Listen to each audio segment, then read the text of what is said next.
കർത്താവ് നിങ്ങളോടുകൂടെ അങ്ങേ ആത്മാവോടും കൂടെ. വിശുദ്ധ ലൂക്ക അറിയിച്ച പരിശുദ്ധ സുവിശേഷത്തിൽ നിന്ന്. കർത്താവേ, അങ്ങേക്ക് മഹത്വം. അധ്യായം 1:39 മുതലുള്ള തിരുവചന ഭാഗം. അക്കാലത്ത് മറിയം യൂദയായിലെ മലമ്പ്രദേശത്തുള്ള ഒരു പട്ടണത്തിലേക്ക് തിടുക്കത്തിൽ യാത്ര പുറപ്പെട്ടു. അവൾ സക്കറിയായുടെ വീട്ടിൽ പ്രവേശിച്ച് എലിസബത്തിനെ അഭിവാദനം ചെയ്തു. മറിയത്തിൻ്റെ അഭിവാദനം കേട്ടപ്പോൾ എലിസബത്തിൻ്റെ ഉദരത്തിൽ ശിശു കുതിച്ചു ചാടി. എലിസബത്ത് പരിശുദ്ധാത്മാവ് നിറഞ്ഞവളായി. അവൾ ഉദ്ഘോഷിച്ചു, നീ സ്ത്രീകളിൽ അനുഗ്രഹീതയാണ്, നിന്റെ ഉദരഫലവും അനുഗ്രഹീതം. എൻ്റെ കർത്താവിൻ്റെ അമ്മ എൻ്റെ അടുത്ത് വരാനുള്ള ഈ ഭാഗ്യം എനിക്ക് എവിടെ നിന്ന്? ഇതാ, നിന്റെ അഭിവാദന സ്വരം എൻ്റെ ചെവികളിൽ പതിച്ചപ്പോൾ ശിശു എൻ്റെ ഉദരത്തിൽ സന്തോഷത്താൽ കുതിച്ചു ചാടി. കർത്താവ് അരുൾ ചെയ്ത കാര്യങ്ങൾ നിറവേറുമെന്ന് വിശ്വസിച്ചവൾ ഭാഗ്യവതി. മറിയം പറഞ്ഞു, എൻ്റെ ആത്മാവ് കർത്താവിനെ മഹത്വപ്പെടുത്തുന്നു, എൻ്റെ ചിത്തം എൻ്റെ രക്ഷകനായ ദൈവത്തിൽ ആനന്ദിക്കുന്നു. അവിടുന്ന് തൻ്റെ ദാസിയുടെ താഴ്മ കടാക്ഷിച്ചു. ഇപ്പോൾ മുതൽ സകല തലമുറകളും എന്നെ ഭാഗ്യവതി എന്ന് പ്രകീർത്തിക്കും. ശക്തനായവൻ എനിക്ക് വലിയ കാര്യങ്ങൾ ചെയ്തിരിക്കുന്നു. അവിടുത്തെ നാമം പരിശുദ്ധമാണ്.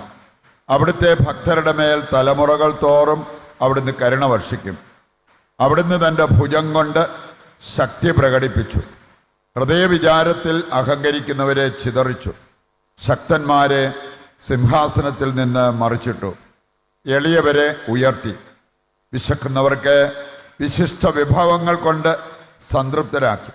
സമ്പന്നരെ വെറുങ്കൈയോടെ പറഞ്ഞയച്ചു. തൻ്റെ കാരുണ്യം അനുസ്മരിച്ചുകൊണ്ട് അവിടുന്ന് തൻ്റെ ദാസനായ ഇസ്രായേലിനെ സഹായിച്ചു.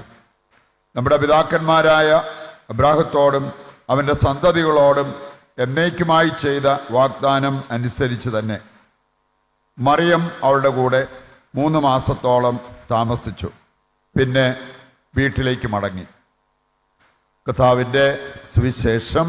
ക്രിസ്തുവേ, അങ്ങേക്ക് സ്തുതി.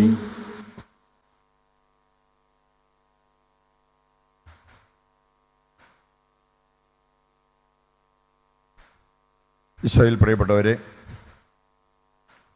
നമുക്ക് കാണാൻ സാധിക്കും, പരിശുദ്ധ കന്യാമറിയത്തിന് ഒരു മംഗളവാർത്ത ലഭിച്ചു.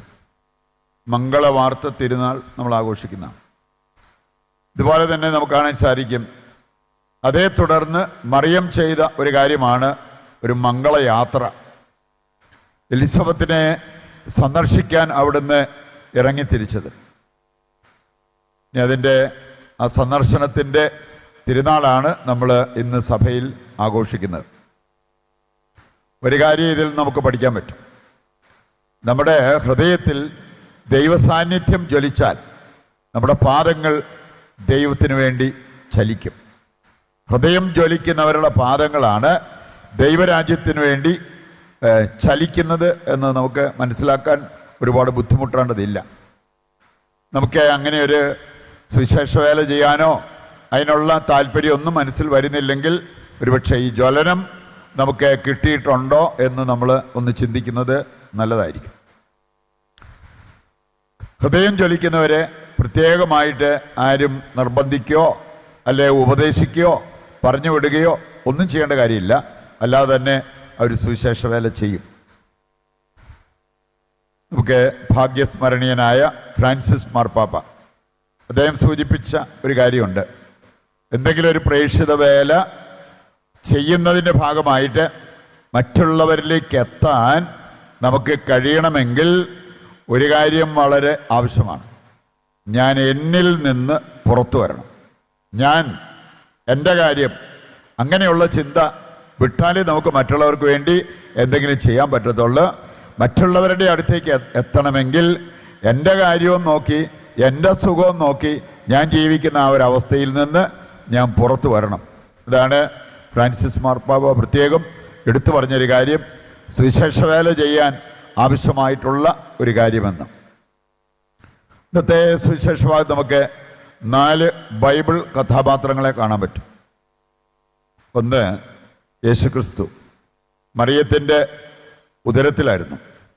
രണ്ടാമത്തേത് സ്നാപക യോഹന്നാൻ എലിസബത്തിൻ്റെ ഗർഭപാത്രത്തിലായിരുന്നു.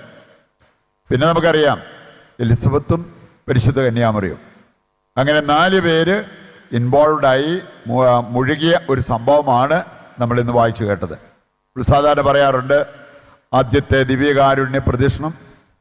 കാരണം യേശുവിനെ സംഭവിച്ചുകൊണ്ട് മറിയം എലിസബത്തിൻ്റെ അടുത്തേക്ക് പോയത് അത് എലിസബത്തിനും എലിസബത്തിൻ്റെ ഉദരത്തിൽ കിടന്ന ശിശു കുതിച്ചു ചാടുന്നതിനും കാരണമായി. നമ്മളൊക്കെ ഈ ദിവ്യകാരുണ്യം സ്വീകരിച്ചല്ലേ കുർബാന കഴിഞ്ഞ് പോകാറുള്ളത്. എല്ലാ ദിവസവും കുർബാനയിൽ പങ്കെടുക്കുമ്പോൾ ഈ ദിവ്യകാരുണ്യമല്ലേ നമ്മൾ സ്വീകരിക്കാറുള്ളത്. അത് കഴിഞ്ഞാൽ പിന്നെ നമ്മൾ നടത്തുന്ന എന്താ? ദിവ്യകാരുണ്യ പ്രദക്ഷിണം. ഇതും സംഭവിച്ചുകൊണ്ടുള്ള ആ ഒരു പ്രദക്ഷിണം വിശുദ്ധ ആൻ്റണി മേരി ക്ലാരറ്റ്, അദ്ദേഹത്തിന് ദൈവം നൽകിയ ഒരു പ്രത്യേക ഒരു അവകാശം അല്ലെങ്കിൽ ഒരു പ്രിവിലേജ് എന്ന് പറയാൻ സാധിക്കും. അദ്ദേഹം ഒരു കുർബാന സ്വീകരിച്ചു കഴിഞ്ഞാൽ പിന്നെ അടുത്ത കുർബാന സ്വീകരണം വരെ ആ ദിവ്യകാരുണ്യം അലിയാതെ വായിലെവിടെയെങ്കിലും ഉണ്ടാവും. അങ്ങനെ ഒരു മഹാത്ഭുതം അദ്ദേഹത്തിൻ്റെ ജീവിതത്തിൽ സംഭവിച്ചു. അതുകൊണ്ട് തന്നെ അദ്ദേഹത്തെ കാണുന്ന ബിഷപ്പ്മാരടക്കം ആൾക്കാർ മുട്ടുകുത്തും. സക്രാരിയുടെ മുമ്പിൽ മുട്ടുകുത്തി ദൈവത്തെ ആരാധിക്കുന്നത് പോലെ മുട്ടുകുത്തിയിട്ട് അദ്ദേഹത്തെ പ്രത്യേകമായിട്ട് ബഹുമാനിക്കുന്ന ആ ഒരു സമ്പ്രദായം ഉണ്ടായിരുന്നു. നമ്മളെ സംബന്ധിച്ചിടത്തോളം ദിവ്യകാരുണ്യം സ്വീകരിച്ച് നമ്മൾ ദിവ്യകാരുണ്യ പ്രദക്ഷിണമാണ് നടത്തുക. ഇനി അതിനിടയ്ക്ക് ആരെങ്കിലും പാപ പ്രവർത്തികളെക്കുറിച്ച് ചിന്തിക്കുമോ? പാപകരമായ കാര്യങ്ങൾ ഒരിക്കലുമില്ല. ഇതാണ് യഥാർത്ഥ ക്രിസ്തീയ ജീവിതം എന്ന കാര്യം നമ്മൾ തിരിച്ചറിയണം. ഇനി അങ്ങനെയുള്ളവരുടെ ജീവിതത്തിൽ എന്ത് സംഭവിക്കും എന്നുള്ളത് ഇന്നത്തെ ആദ്യ വായനയിൽ നമ്മൾ കേട്ട കാര്യമാണ്. സെഫാനിയ 3-ാം അധ്യായം അതിൻ്റെ 14 മുതലുള്ള വചനഭാഗമാണ് നമ്മൾ വായിച്ചു കേട്ടത്. 17-ാമത്തെ വചനം പറയുന്നൊരു കാര്യമുണ്ട്. ഒരു വീരയോദ്ധാവിനെ പോലെ ദൈവം നിങ്ങളുടെ മധ്യത്തിലുണ്ട്. കർത്താവ് നിങ്ങളുടെ മധ്യത്തിലുണ്ട്. അതുകൊണ്ട് ഇസ്രായേൽക്കാരോട്, യൂദാ ജനത്തോട് ദൈവം പറയുന്നൊരു കാര്യം, ഇനി നിങ്ങൾ പേടിക്കണ്ട. നിങ്ങളുടെ ശത്രുക്കൾ ഒരിക്കലും നിങ്ങളെ ഇനി തറ പറ്റിക്കത്തില്ല. കർത്താവ് നിങ്ങളുടെ മധ്യത്തിലുണ്ട്. ധൈര്യമായിട്ടിരിക്കുക. ഇനി നിങ്ങൾ കരയേണ്ടി വരില്ല. നിങ്ങളുടെ സകല കാര്യങ്ങളും നിങ്ങളുടെ ദൈവം നടത്തിത്തരും. നിങ്ങളുടെ ശത്രുക്കളെ പോലും അവിടുന്ന് പരാജയപ്പെടുത്തും. ഇതെല്ലാം ഇന്നത്തെ ആദ്യവായനയിൽ നമ്മൾ വായിച്ചു കേട്ട ഒരു കാര്യമാണ്. നമുക്ക് ഏറ്റവും പ്രധാനപ്പെട്ടത് കൂടെ നിൽക്കുന്ന ദൈവം. നമ്മുടെ ചങ്കിൽ ദൈവമുണ്ട്, ദൈവ സാന്നിധ്യമുണ്ട്. കാരണം നമ്മൾ ദിവ്യകാരുണ്യം സ്വീകരിച്ച വ്യക്തികളാണ്. യേശുവിൻ്റെ ശരീരരക്തങ്ങളാണ് നാം ഭക്ഷിച്ച് പാനം ചെയ്യുന്നത്.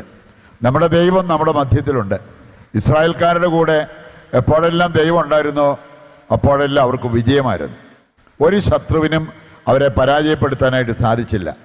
പരാജയം നമ്മൾ രുചിക്കുന്നവരാണെങ്കിൽ ദൈവസാന്നിധ്യമില്ലാത്തവരും പാപത്തിൻ്റെ സാന്നിധ്യം പകരം നമ്മുടെ ജീവിതത്തിൽ കൊണ്ടു നടക്കുന്നവരുമാണ്. അവിടെയാണ് മാറ്റം വരേണ്ടത്. ആ മാറ്റത്തിന് നമ്മൾ തയ്യാറാകുന്നെങ്കിൽ നിശ്ചയമായിട്ടും ദൈവം നമ്മുടെ കൂടെ വരും. നമ്മുടെ എല്ലാ വ്യാപാരങ്ങളിലും നമുക്ക് വിജയം കണ്ടെത്താൻ സാധിക്കും.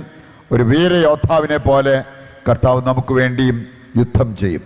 ആ ഒരു അവസ്ഥ നമ്മിൽ സംജാതമാകുവാൻ ആഗ്രഹിച്ച് നമുക്ക് ഈ ബലിയിൽ ദൈവത്തോട് പ്രത്യേകം പ്രാർത്ഥിക്കുകയും ചെയ്യാം.